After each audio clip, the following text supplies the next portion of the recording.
One question I often get when I'm seeing breast augmentation patients is concerning the safety of the silicone gel implant. And I'm often amazed that at this date and time, this controversy continues to go on.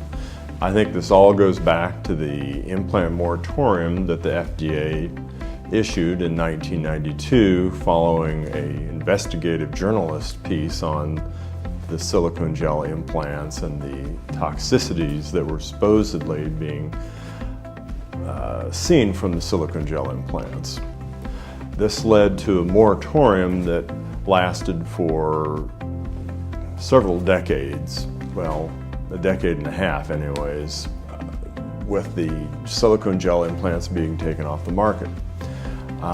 This was followed by several huge retrospective studies that were done in this country by several major institutions, Harvard, Mayo Clinic, where they're looking at the association of silicone gel implants and the toxicity that was allegedly being caused by the silicone gel implants. Primarily, initially this was collagen vascular disease, but it morphed into immunologic disease, myasthenia gravis, anything that the trial lawyers and the journalists could stick to it, and even led to a disease that never existed called human adjuvant disease.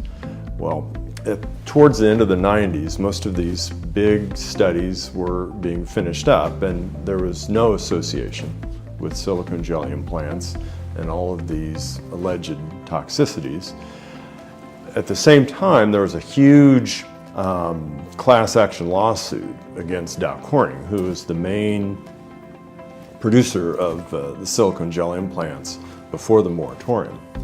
And the judge in this case initially appointed a panel of experts to review all of this literature. And the panel of experts did, and they found no association of silicone gel with any of this phenomenon. And that was followed very shortly by the American College of Rheumatologists and the Institute of Medicine, all coming out with similar rulings. And this was all the late 90s.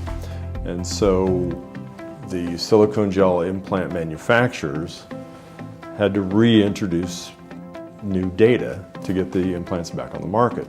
And there were several clinical trials that went on.